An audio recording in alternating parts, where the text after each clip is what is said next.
Alright, so sorry if you're trying to figure out why I have Celtic music playing on in the background. And it's not because I'm Irish, but today is St. Paddy's Day. So if you see my tie, I got some shamrocks on there supporting the heritage and the culture. So let's go ahead and move on in 3-4. Alright, laddies, let's move on. That's a terrible accent and I won't do it anymore. So there we go. So in 3-4, we're mainly going to be talking about sort of a few things here. But in 3-4, writing equations of lines. We'll have either a line that we can form from a point and a slope, or from 2 points, and that's it. So this is the steps that you need to follow. Number one, if not given a slope, guess what you have to find? You have to find slope. Okay, because every equation is focused around this slope. It tells us how steep the line is and where we can go from one point to the other. Then write your equation in point-slope form. So let's go ahead and write our forms over here. We have y equals mx plus b.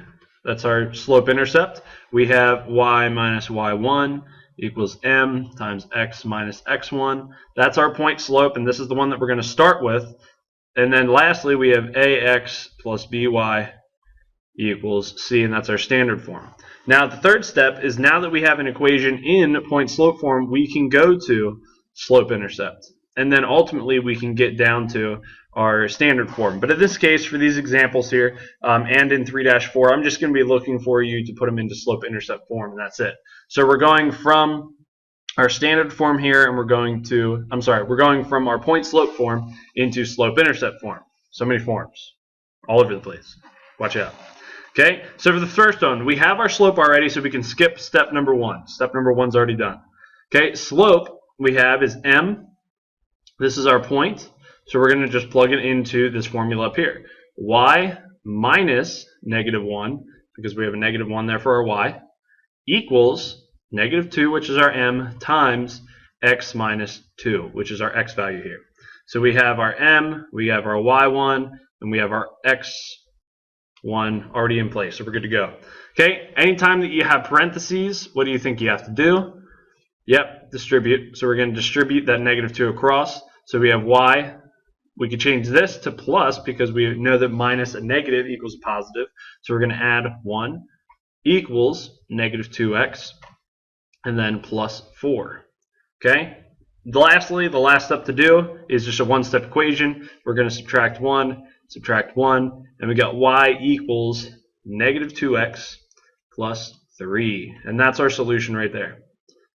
Okay, so number 2 is the same exact way. I'm going to go ahead and resume with the Celtic music. And if you want to pause the video now so you can get some extra practice, figure out number 2. I'm going to write up the solution here momentarily.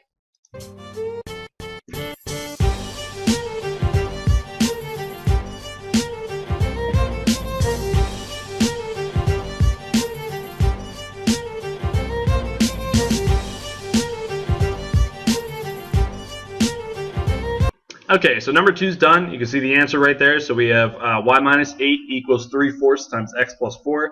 Again, we take the opposite of what's ever in our point up here when we plug it back in. And we go ahead and solve, and we find y equals 3/4 x plus 11. So this down here is our final answer. We're good to go. Now, the issue becomes when we hit 3 and 4 is because we don't have a slope. But what formula could we use to find slope? Whoa, right? M equals y2 minus y1 over x2 minus x1. Okay, so again, it doesn't matter which one we label as 1 and 2, so we're just going to do 1 and 2 here. So I'm going to subtract the y's. So I got -2 minus 1 over 2 minus 4. That gives us a -3 over a -2, which gives us a what? Boom, 3/4, right? We both negatives cancel out, and we're good to go. So let's put it into point-slope form now. And which point could we use? Either one. So in this case, we're going to have 2 possible situations here, but they're going to come out to the same exact slope-intercept form when we solve it out, which is pretty cool. So let's plug it in to, again, this equation up here, this point-slope.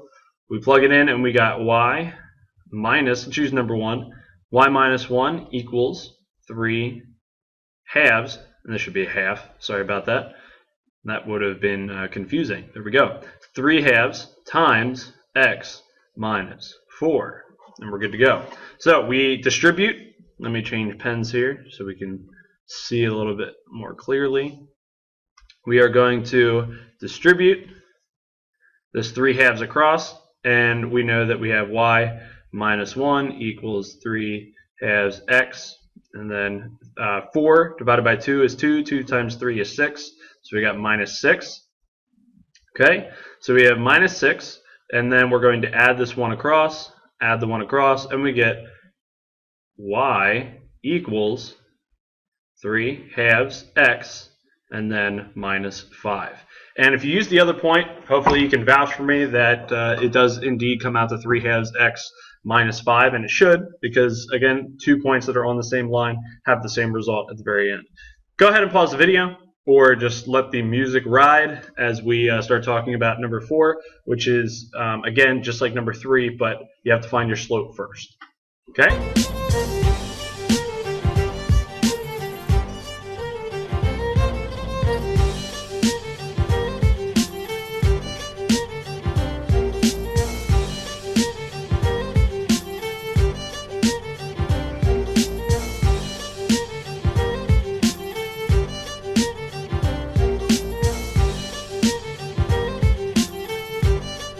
Alright, so there you have it. We have y equals 2x plus 8. And just one thing to note is this is where I'm getting my point from. So if you're trying to figure out where these extra plus 2's or minus 2's or plus 5's, minus 5's are coming from, it's the opposite of whatever's the point in here. So this is our y1 and this is our x1 from that point. I could have chosen this other point as well, and it wouldn't have made a difference in the very end, because when we transfer it into our slope-intercept form, it's going to be the same no matter what. Okay, so hopefully this has been helpful. This has been Mr. Korb, and remember to check out Mr. Korb's online math classroom by going to the class URL, which you can find on our Twitter page, @KorbMath, so you can check that out. And again, this has been Mr. Korb, and next time we move on to 3-5, which is systems of equations, the toughie. Okay, so hopefully you got this and you're good to go, and I will leave you with some Celtic music to take you home.